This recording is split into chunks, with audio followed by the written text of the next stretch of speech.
యూట్యూబ్లో మీరు ఏ వీడియో చూసినా మా ఛానల్ సబ్స్క్రైబ్ చేసుకోండి అంటారు. మాకొద్దు, మీ సబ్స్క్రిప్షన్ వద్దు, కానీ మాకు కావాల్సింది మీ సపోర్ట్. ఆ సపోర్ట్ ఎలా ఇస్తారంటే ఒక్క కామెంట్ రూపంలో ఇవ్వండి. అది కూడా మీరు రాసే నక్షత్రం ఏంటనేది కామెంట్ చేయండి. దాన్ని బట్టి నేను మీకు తగ్గట్టుగా వీడియోలు చేస్తాను. మీరు ఇచ్చే ఒక్క కామెంట్ మాకు కొండంత బలాన్ని, ధైర్యాన్ని ఇస్తుందని గుర్తుపెట్టుకోండి. దయచేసి కామెంట్ చేయండి. గ్రహాలకి అధిపతి అయిన సూర్యుడు ప్రతి నెల తన రాశి మారుస్తూ ఉంటాడు. అలాగే నక్షత్ర సంచారం కూడా చేస్తాడు. ఈ నెల 19వ తేదీన అనురాధ నక్షత్రంలో ప్రవేశించబోతున్నాడు. డిసెంబర్ 2వ తేదీ వరకు అక్కడే ఉంటాడు. దీనివల్ల సూర్యుడి ప్రభావంతో పాటు శని ప్రభావం కూడా రాశుల మీద పడుతుంది. దీనికి కారణం అనురాధ నక్షత్రం శనిదేవుడి సొంత నక్షత్రం. ఈ పరిణామంతో ఏ రాశుల వారు ఏ విధంగా ప్రయోజనాలు పొందుతున్నారు అనే విషయాన్ని మనం తెలుసుకుందాం.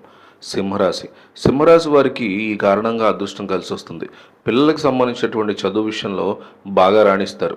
సింహరాశి వారికి ఖచ్చితంగా విదేశీయానం అవకాశాలు అయితే కనిపిస్తున్నాయి. కొత్తగా వ్యాపారాలు ప్రారంభించాలనుకునే సింహరాశి వాళ్ళకి ఇది ఖచ్చితంగా మంచి పాజిటివ్ సమయం, బాగా కలిసి వస్తుంది. సింహరాశి వాళ్ళు ఎవరైనా స్టార్ట్ చేయాలనుకుంటే ఈ నవంబర్లో స్టార్ట్ చేసుకోండి. 19 తర్వాత స్టార్ట్ చేస్తే ఇంకా మంచిది. గతంలో మొదలై నిలిచిపోయినటువంటి పెండింగ్ పనులన్నీ కూడా సింహరాశి వాళ్ళకి ఈ టైంలో పూర్తి అవబోతున్నాయి. అంతేకాకుండా శుభవార్తలు అందుతాయి. కుటుంబ సభ్యులంతా కలిసి తీర్థయాత్రలు సందర్శనకు వెళ్తారు. కొన్ని రోజులు అక్కడే గడుపుతారు. గతంలో కంటే ఆర్థికంగా బలపడతారు. మిథున రాశి ఉద్యోగస్తులకి వేతనాలు పెరుగుతాయి. కొత్తగా వ్యాపారం ప్రారంభించాలనుకుంటున్న వారికి ఇది మంచి సమయం. ఓ రకంగా ఈ సమయం రాశి వారికి ఎంతో అద్భుతంగా ఉంటుంది. సమాజంలో కీర్తి ప్రతిష్టలు పెరుగుతాయి.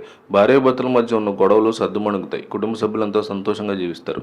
ఆర్థికంగా మంచి స్థాయికి చేరుకుంటారు. వృశ్చిక రాశి మంచి యోగం కోసం ఎదురు చూస్తున్న వారికి ఇది మంచి సమయం. వృశ్చిక రాశి వారికి ఎప్పటి నుంచో అనుకున్న పనుల్లో కూడా ప్రయోజనాలు దక్కుతాయి. సమాజంలో ప్రముఖులతో పరిచయాలు ఏర్పడబోతున్నాయి వృశ్చిక రాశి వాళ్ళకి. సో రెడీగా ఉండండి. అలా మీకు పరిచయమైన వాళ్ళ వల్ల మంచి ప్రయోజనాలు దక్కుతాయి. సో శుభవార్తలు అందుకుంటారు. దాంపత్య జీవితం చాలా బాగుంటుంది. జీవిత భాగస్వామితో సలహా చేసే అంటే మీరు మీ జీవిత భాగస్వామి ఇద్దరూ కలిసి విదేశీయానం చేసేటువంటి అవకాశం వృశ్చిక రాశిలో చాలా క్లియర్ కట్గా కూడా కనిపిస్తుంది. సో ఇక మనం ఒకసారి మకర రాశి సంగతి ఒకసారి చూస్తే మకర రాశికి ఆదాయం బాగా పెరుగుతుంది. మకర రాశి వారి వైవాహిక జీవితంలో శాంతిని పొందబోతున్నారు. వివిధ పెట్టుబడుల నుంచి ప్రయోజనాలు పొందుతారు. నూతన ఆదాయ వనరులు కూడా పొందుతారు. ఇది వాళ్ళ ఆత్మవిశ్వాసాన్ని అలాగే ధైర్యాన్ని చాలా బాగా పెంచే అవకాశం కనిపిస్తుంది. సో ఈ రాశుల వాళ్ళందరూ కూడా జాగ్రత్తగా దీన్ని పాటించండి.